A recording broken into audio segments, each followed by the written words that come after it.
प्रिय स्टूडेंट्स, मैं डॉक्टर आनंद प्रदीक्षित आपके समक्ष मुखातिब हूँ और आज आपको मैं श्री के दीक्षित जी से मिलवाना चाहता हूँ, कृष्ण कुमार दीक्षित जी से, जो आपको ओरिगामी के विषय में कुछ बताएंगे। बड़ा ही इंटरेस्टिंग पेपर आर्ट है ये। कागज़ के द्वारा बनाए गए बहुत सारे 3 डायमेंशनल मॉडल्स हैं, उनके विषय में दीक्षित जी आपको बताएंगे। दीक्षित जी डिप्टी कमिश्नर रह चुके हैं मेरे ही विभाग में और मेरे रिलेटिव भी हैं। तो आज मैंने दीक्षित जी को आमंत्रित किया है जिससे कि वो आपको ओरिगामी के विषय में कुछ बता सकें और आपको बहुत इंटरेस्टिंग लगेगा। पूरा वीडियो ध्यान से देखिए, लाइक और सब्सक्राइब कीजिए और ये वीडियो अलग अलग चैनल्स पर प्रसारित किया जाएगा, जिसमें दीक्षित जी का अपना चैनल भी सम्मिलित है, उस पर भी ये वीडियो दिया जाएगा। आप जो प्रश्न पूछना चाहते हैं वो कंप्यूटर पर दिए गए व्हाट्सएप नंबर पर आप पूछ सकते हैं, वो मेरा नंबर है, लेकिन मैं आपके प्रश्न दीक्षित जी को फॉरवर्ड कर दूंगा और दीक्षित जी स्वयं आपको जवाब देंगे आपके नंबर पर। तो अब हम दीक्षित जी की तरफ मुखातिब होते हैं। श्री के दीक्षित। धन्यवाद डॉक्टर पी.के. दीक्षित जी और धन्यवाद बच्चों। हर्ष का विषय है कि आज आपने एक ओरिगेमी कला के संबंध में रुचि जाहिर की है। ओरिगामी एक जापानी शब्द है जो 2 शब्दों से मिलकर बना है। जापानी भाषा में ओरी का मतलब होता है मोड़ना और कामी का मतलब होता है पेपर। तो कागज को मोड़ करके एक खिलौने बनाने वाली कला है जो 27 देशों में, विश्व के 27 देशों में ललित कला के रूप में प्रचलित है और जापान में तो इसको माइथोलॉजी मान लिया गया है। इसका इतना प्रचार प्रसार हुआ है कि इससे एक मैंने पुस्तक लिखी है जिसमें अरिथमेटिक, ज्योमेट्री, मैथमेटिक्स और फिजिक्स, केमिस्ट्री, फिलॉसफी और योगा, मेडिटेशन और मोक्ष कैसे प्राप्त किया जाए इसका है। वो थोड़ा सा कॉम्प्लिकेटेड है, लेकिन आज जो मैं आपको मॉडल बनाने जा रहा हूँ, दिखाने जा रहा हूँ, उस मॉडल से आपको ओरिगामी की विशेषता और एक रुचि पैदा होगी। इसके बाद फिर मैं ओरिगामी बर्ड बनाकर बताऊंगा, उससे आपका भाग्य भी बदल सकता है। तो अब शुरू करते हैं। ओरिगामी में इस तरह का एक पेपर ले लेते हैं। ये ओरिगामी पेपर कहलाता है, जो एक तरफ दूसरे रंग का होता है, एक तरफ दूसरे का। जैसे एक तरफ ये पीले रंग का है, एक तरफ ये धूसर रंग का है। तो इसको केवल मोड़ना है। एक दफे आप इसको वर्गाकार, पंच और त्रिभुजाकार काट लीजिए। इसके बाद हम इसको केवल मोड़ करके, और हजारों लाखों खिलौने बनते हैं। तो इसको पहले मैं कथा सुनाता हूँ, कहानी सुनाता हूँ। इसमें एक केवल जब हम इस तरह मोड़ते हैं कागज को तो ये वैली फोल्ड कहलाता है, क्योंकि ये घाटी बनती है। और जब हम इस पेपर को इस तरह मोड़ते हैं तो ये माउंटेन फोल्ड कहलाता है, क्योंकि ये पर्वत बनता है। बस इन्हीं 2 ऑपरेशन से लाखों आइटम बनते हैं। तो इसमें कहानी के लिए बता रहा हूँ कि इसको एक पेपर क्लाउन मान लीजिए। ये यहाँ पर है, एक कागज का क्लाउन है, ये जोकर है। इसकी कहानी से आपको ओरिगामी पता चल जाएगी।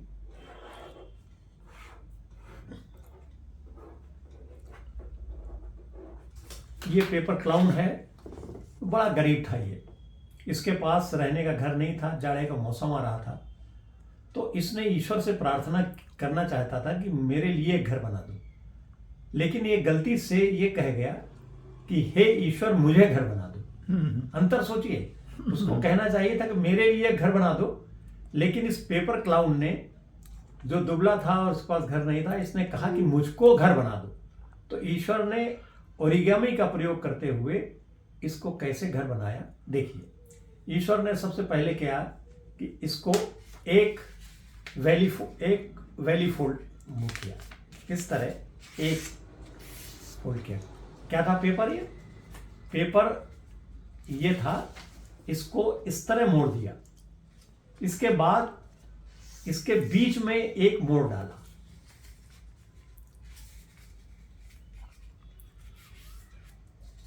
दोहरा करके एक बीच में निशान डाल दिया। अब फिर एक तरफ आधा चौथ इस तरह आधा ये किया और इस तरह किया।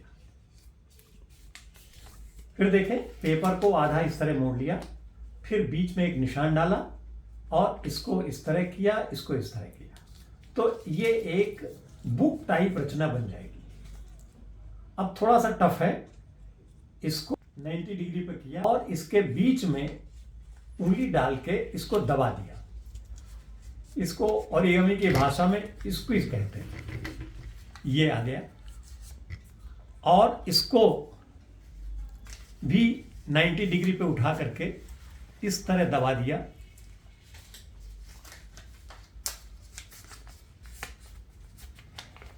तो ये एक झोपड़ी बन गई।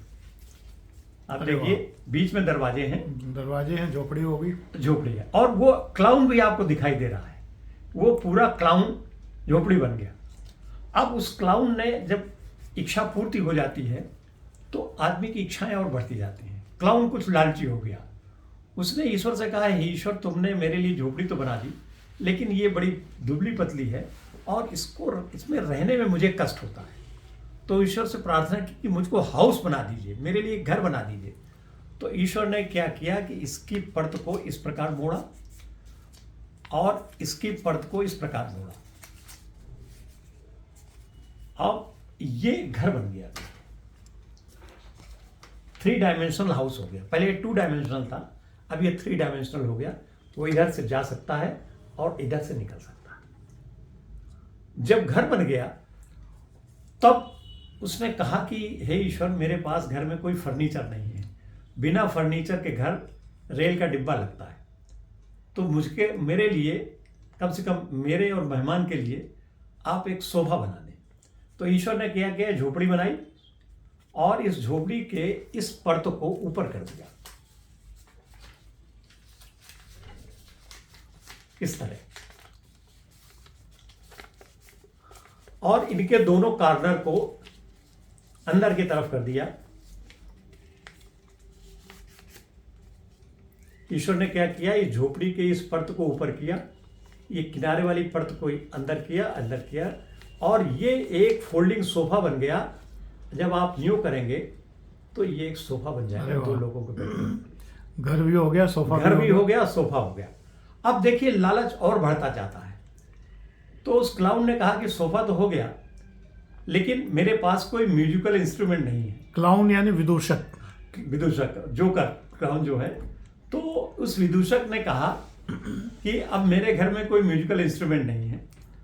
तो ईश्वर ने क्या किया कि इस सोफे की इस परत को ऊपर किया और इसको आधा 90 डिग्री पर मोड़ दिया यहां पर इस तरह, और दबा करके इसको खींच दिया। तो मित्रों, ये आप बताइए कि ये कौन सा इंस्ट्रूमेंट है। ये म्यूजिक की भाषा में पियानो बन गया। यहां बैठ करके इसमें बोर्ड की लगी होती हैं, तो आप इसको पियानो बना सकते हैं। पियानो वो देखा होगा कुछ पुरानी फिल्मों में, हीरो जो है दर्द भरे गाने गाया करता था, पियानो पे बजाया करता था। भरी दुनिया में आकर के ये दीवाने कहाँ जाएं, मोहब्बत हो गई जिनको दीवाने कहाँ जाएं, ऐसे गाने पियानो पे बजाया करते थे। जब उनकी प्रेमिका की शादी किसी और से तय हो जाती थी तो पियानो ही बजाया करते थे। ये वही इंस्ट्रूमेंट है। तो देखिए, पियानो तो इस समय लाखों में आता है और शायद ही बड़े रईस में 10-10, 5-5 लाख रुपए का है, लेकिन ये केवल 50 नए पैसे के कागज से आपने झोपड़ी बना ली, घर बना लिया, सोफा बना लिया और पियानो बन गया। अब इस क्लाउन का, इस विदूषक का मन और बढ़ गया। इसने क्या किया कि पियानो बजा करके लाखों रुपए इकट्ठे किए। विदेशों में परंपरा है कि किसी भी कोने में बैठ करके, खड़े होकर के कोई म्यूजिकल इंस्ट्रूमेंट बनाते हैं, वहाँ एक डिब्बा रखा रहता है, लोग उसमें भरपूर पैसे डालते हैं और 1-2 घंटे के अंदर बड़ी अच्छी धनराशि इकट्ठी हो जाती है। तो इसने बहुत अच्छा पैसा इकट्ठा किया। अब जब बहुत पैसा हो गया तो इसने ईश्वर से कहा कि मेरे पास तमाम चीज़ें हो गई, लेकिन मेरे पास इस धन को रखने के लिए कोई मनी बैग नहीं है। तो देखिए, इस पियानो से ईश्वर ने कैसे मनी बैग बनाया। ईश्वर ने क्या किया, इस पियानो की इस परत को ऊपर किया और इसको पलट दिया, इस परत को अंदर किया, इस परत को अंदर किया और जो नीचे वाली परत है ये, इसको ऊपर कर दिया सोफे की तरह। तो ये एक मनी बैग बन गया। इसमें पैसे रखे जा सकते हैं, कोई भी चीज रखी जा सकती है।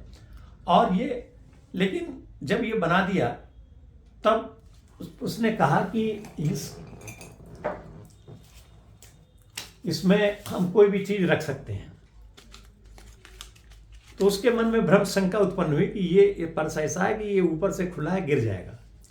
तो उसने कहा कि इस पर्स में गिरने की संभावना है। तो ईश्वर ने कहा कि इसकी एक परत को तुम इस तरह कर दो तो ये बंद पर्स हो जाएगा, ये लेडीज पर्स हो जाएगा। महिलाएं अपना सामान काफी सुरक्षित रखती हैं। इसके बाद फिर उसने कहा कि समाज में मेरे पास धन तो हो गया, लेकिन मेरे पास कोई हैट नहीं है, कोई टोपी नहीं है। बिना टोपी के समाज में प्रतिष्ठा नहीं बनती। जितने प्रतिष्ठित समाज हैं सब में कहीं ना कहीं साफा, टोपी, ये लोग रखते हैं। तो ईश्वर से उसने प्रार्थना की मेरे लिए एक राजसी टोपी बना दी जाए। तो ईश्वर ने क्या किया, मनी बैग की इस परत को ऊपर किया, एक समकोण बनाया, फिर इसको लाइन को मिलाते हुए भी एक मोड़ दे दिया। ये थोड़ा सा सीखना पड़ेगा, इसको बहुत आसान है। फिर से देखिए, ये जो इस परत को एक त्रिभुज बना दिया 90 डिग्री का, राइट एंगल ट्रायंगल मानते, मोड़ और दे दिया, ये तलवार की तरह आ गया। फिर इसी तरह दूसरी तरफ, लेकिन यहां से इस नोक से ही एक 90 डिग्री का त्रिभुज बनाया और इसको मिलाते हुए एक मोड़ और दे दिया। तो दोनों तरफ तलवारें बन गई, लेकिन तलवार का जो कोना है वो एक ही तरफ होना चाहिए। ऐसा ना हो कि आप तो एक कोना इस तरफ तलवार का है, दूसरा इधर हो जाए। तो ये इस तरह का बन जाएगा। अब इसके बीच में अपनी उंगली फंसा देने चाहिए इस तरह, और इसको थोड़ा सा दबा दीजिए। तो ये लखनऊ के नवाबों की दुपल्ली टोपी बन गई। वाजिद अली शाह इसी प्रकार की टोपी पहना करते थे, टोपी बन गई। अब वाजिद अली शाह तो नहीं रहे, लेकिन महिला कब्बालों में और आदमी वाले कब्बाली में इसी तरह की टोपी पहनते हैं। ये लखनऊ की दुपल्ली शाही टोपी कहलाती है। इसको पहन करके वो बड़े मजे से निकलता था, सब लोग सलाम करते थे। उसने कहा कि मेरी इच्छा तो पूरी हो गई, लेकिन एक इच्छा भी बची रही। मेरे घर में कोई पालतू जानवर नहीं है। जब आदमी के पास पैसा ज़्यादा हो जाता है तो कोई कुत्ता, बिल्ली, इस तरह का जंतु पालता है। तो ईश्वर से कहा कि मेरे पास कोई पालतू जानवर नहीं है। तो ईश्वर ने इस टोपी को इस तरह किया और बीच में उंगली डाल के इसको दबा दिया। तो ये कैट का मुंह, बिल्ली बना लीजिए या कुत्ता बना लीजिए, मुंह बन गया।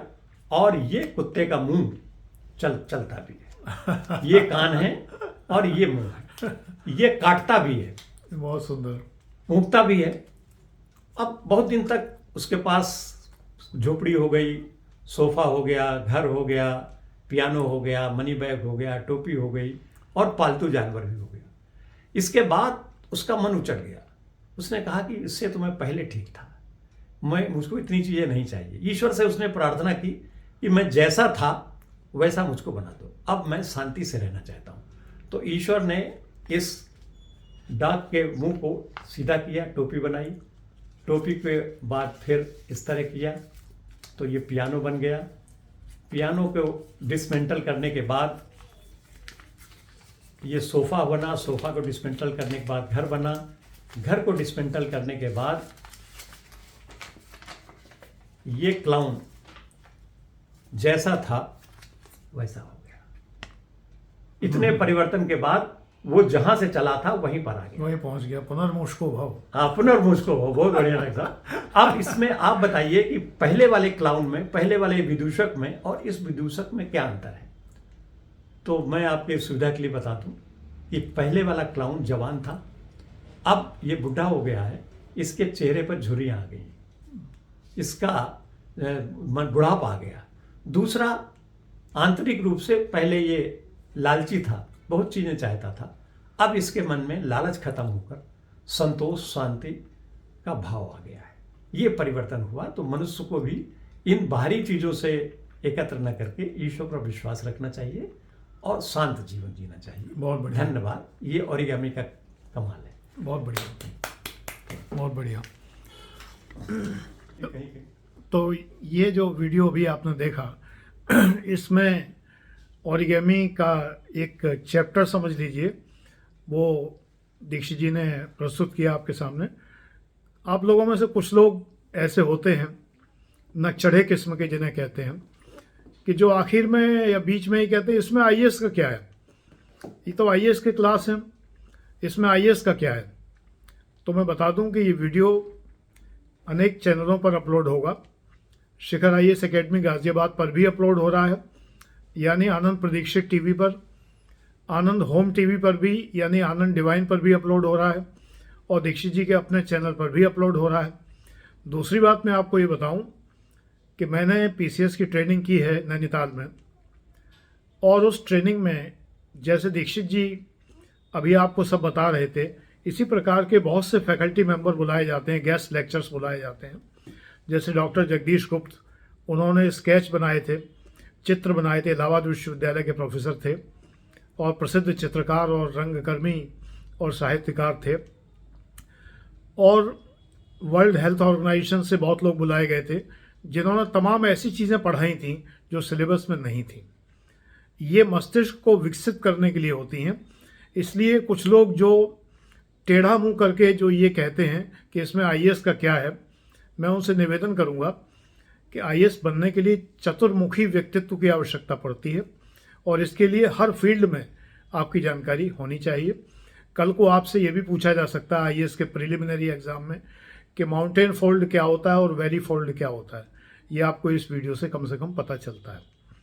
तो मैं धन्यवाद देता हूँ दीक्षित जी को, और प्रशंसा करता हूँ कि उन्होंने बहुत ही अच्छे प्रकार से आप लोगों को ये सब बातें बताई। तो thank you very much. God bless you.